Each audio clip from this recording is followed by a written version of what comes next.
एक समय की बात है, बगदाद शहर में सैफ नाम का एक दयालु और नेक दिल बादशाह रहता था।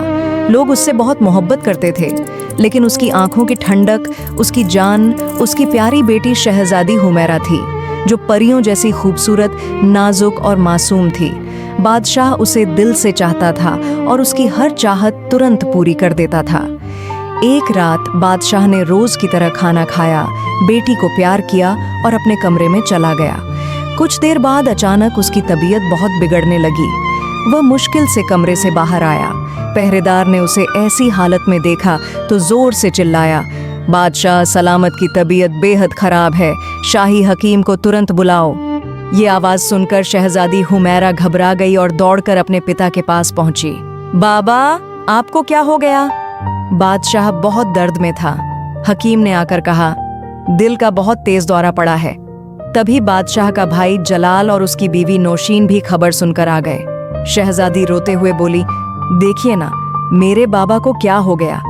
कुछ ही देर में बादशाह की सांसें धीमी पड़ने लगीं। जाते जाते उसने जलाल को देखा और कहा, मेरी बेटी अब तुम्हारे हवाले है।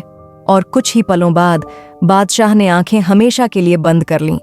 पूरा महल आंसुओं से भर गया। जब जनाजा उठाया गया तो शहजादी चिल्ला उठी, मेरे बाबा को मत ले जाओ प्लीज। लेकिन किस्मत के आगे किसकी चलती है। बाबा के जाने के बाद शहजादी दिन ब दिन कमजोर और बीमार रहने लगी। इसी दौरान जलाल ने लोगों को जमा किया और कहा, शहजादी सल्तनत नहीं संभाल सकती, अब मैं बादशाह हूँ। उसने लोगों में सोने के सिक्के बांटे और लोगों ने उसे खुशी खुशी बादशाह मान लिया। एक दिन शहजादी जलाल के कमरे के बाहर से गुजर रही थी, तभी उसने अंदर से आवाज सुनी, नौशीन, क्या बात है बादशाह सलामत? आपकी चाल कमाल की थी। जलाल, पूरी सल्तनत अब मेरी है। बादशाह सैफ को मैंने जहर देकर मारा, किसी को पता भी नहीं चला। शहजादी सुनते ही कांप उठी। क्या? मेरे बाबा को चाचा ने जहर दिया? वह तुरंत दरवाजा खोलकर अंदर घुसी। मेरे बाबा के कातिल तुम हो। जलाल ने गुस्से में सिपाहियों को हुक्म दिया, शहजादी के हाथ पांव बांध दो और जेल में डाल दो। उसे अंधेरी, गंदी और ठंडी कोठरी में बंद कर दिया गया। दिन में सिर्फ एक बार खाना मिलता, गंदा पानी दिया जाता। शहजादी रात भर रोती रहती, बाबा अगर आप होते तो मेरे साथ ये सब न होता। एक रात पहरेदार सो गया और दरवाजा थोड़ा खुला रह गया। मौका पाकर शहजादी ने रस्सियां काटी और भाग निकली।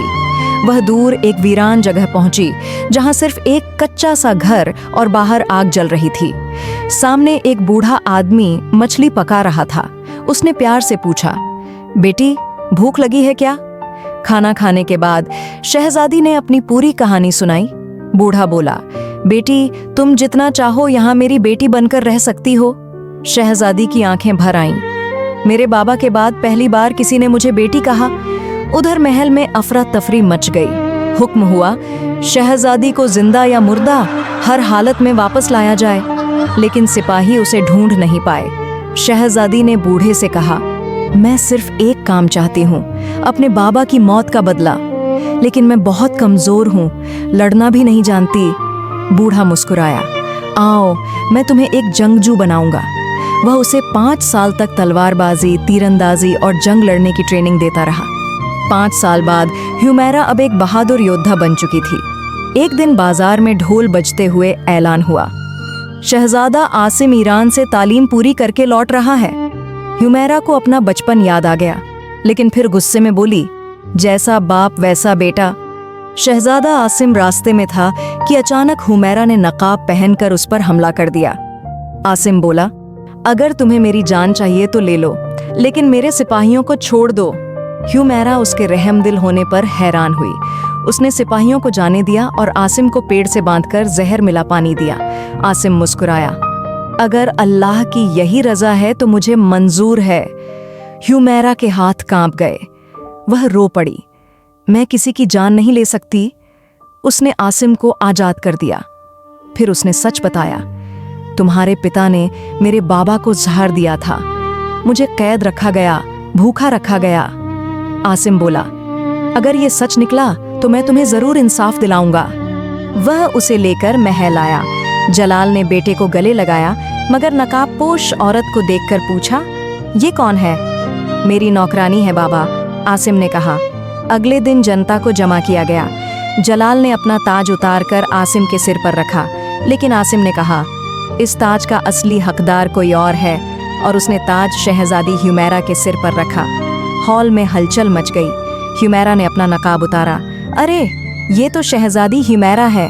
ह्यूमेरा ने रोते हुए अपने साथ हुआ सारा जुल्म बताया। गवाहियां मिलीं कि सच में जलाल ने बादशाह को झर दिया था। काजियों ने फैसला सुनाया। जलाल को उम्र कैद। सिपाहियों ने उसे खींचते हुए जेल में डाल दिया। हुमैरा ने ताज वापस आसिम को दिया। तुम अपने पिता जैसे नहीं हो, तुम न्यायप्रिय हो। कुछ दिनों बाद आसिम ने हुमैरा से मोहब्बत का इजहार किया। हुमैरा ने भी उसकी नेक दिल होने की वजह से उसे स्वीकार कर लिया, और इस तरह दोनों का निकाह हुआ। सल्तनत खुशी, अमन और मोहब्बत से भर गई।